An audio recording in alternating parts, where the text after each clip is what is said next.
wabarakatuh. Perkenalkan, nama saya Risa Susanti dengan NIM P120240034.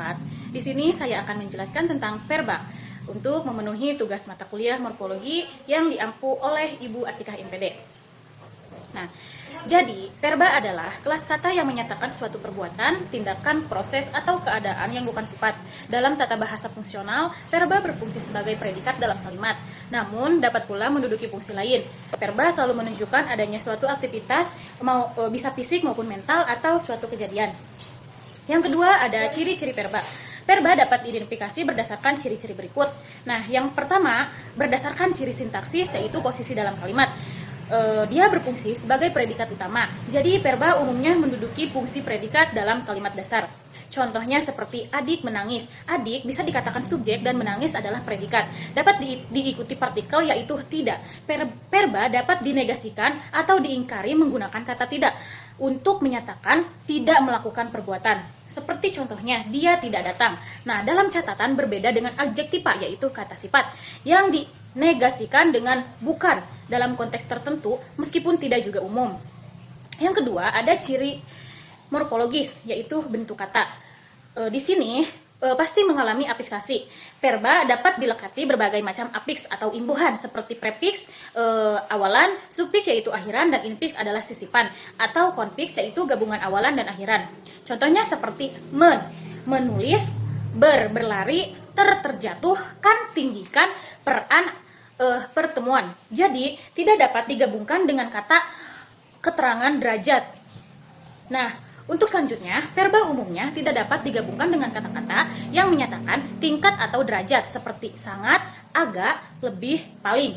Contoh yang salah nih, sangat tidur, agak membaca, paling makan. Nah, pengecualiannya yaitu verba telah mengalami pergeseran makna menjadi sifat, atau EG yaitu sangat menyesal, atau verba yang memang menunjukkan keadaan. Yang ketiga yaitu fungsi verba. Nah, saya di sini akan menjelaskan tentang fungsi verba, di mana verba memiliki fungsi utama dalam struktur kalimat, predikat.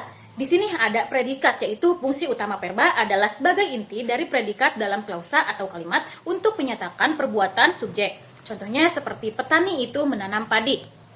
Inti prasa verbalnya yaitu verba menjadi inti dalam prasa verbal. Contohnya, mereka sedang belajar di perpustakaan. Nah, keterangan atau kuatas dalam bentuk tertentu, misalnya verba yang dinominakan atau verba yang dilekati afiks tertentu. Verba dapat berfungsi sebagai keterangan atau kuatas dalam prasa nomina. Contohnya seperti pakaian bekas itu dijual murah. Nah, bekas sama dengan hasil perbuatan, pelengkap atau objek. Meskipun jarang, verba dalam klausa bawahan dapat menjadi pelengkap atau objek dari verba utama. Contohnya seperti, dia berusaha menghindar. Menghindar sama dengan pelengkap. Nah, untuk selanjutnya, ada jenis-jenis verba. Klasifikasi terperinci, yaitu verba dapat diklasifikasikan berdasarkan berbagai kriteria, yaitu valensi, bentuk, dan makna.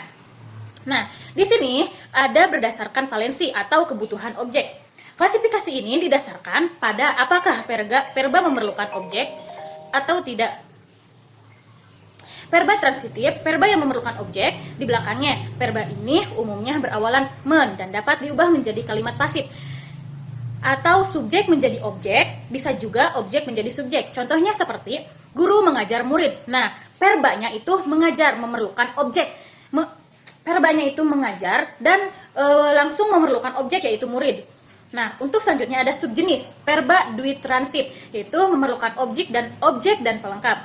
Ibu membuatkan saya kue, dan verba semitransit yang berawalan ber atau kean, bisa diikuti objek, tapi tidak dapat dipasifkan. Untuk selanjutnya ada verba intransitif, yaitu verba yang tidak memerlukan objek di belakangnya. Verba ini umumnya berawalan ber atau ter, atau berupa kata dasar, dan tidak dapat diubah menjadi kalimat pasif. Contohnya seperti anak itu berlari. Nah, di dalam contoh itu tidak ada objek yang menyertai. Untuk verba ekuatif, verba yang menggabungkan subjek dengan pelengkap. Verba ini sering disebut verba penghubung atau kopula. Contohnya seperti ayah adalah seorang guru. Nah, verba adalah berfungsi menghubungkan subjek dan pelengkap. Nah, di sini ada berdasarkan bentuk kata, yaitu verba dasar, verba yang belum dilekati imbuhan atau afiks. Contohnya makan, minum, duduk, dan tidur. Untuk selanjutnya ada verba turunan.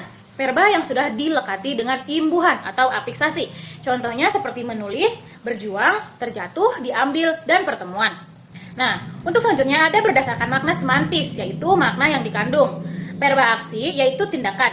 Verba yang menyatakan tindakan fisik atau mental yang dilakukan oleh subjek. Contohnya, membaca, memukul, berdiskusi, dan merencanakan. Verba proses yaitu umumnya verba yang menyatakan suatu proses perubahan dari suatu keadaan ke keadaan lain. Contohnya menjadi, membesar, meluas, dan mencair. Untuk selanjutnya ada verba keadaan, yang dimana verba yang menyatakan keadaan subjek tanpa adanya tindakan atau proses.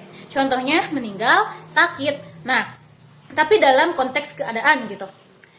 Mengetahui, dalam catatan verba keadaan terkadang sulit dibedakan dengan adjektiva yaitu kata sifat.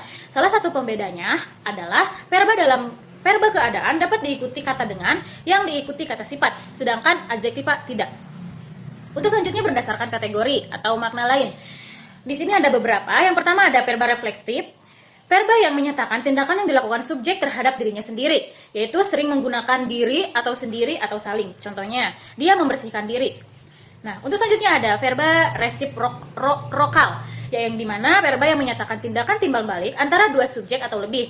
Ini sering banget menggunakan saling atau awalan ber yang bermakna timbal balik. Contohnya seperti mereka saling memaafkan.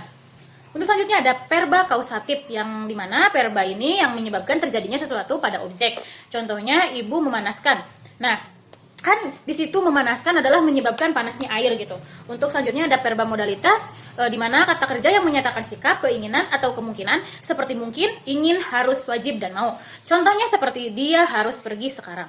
Oke, mungkin itu saja materi yang dapat saya sampaikan. Kurang lebihnya mohon maaf. Wabillahi taufiq wal hidayah. Wassalamualaikum warahmatullahi wabarakatuh.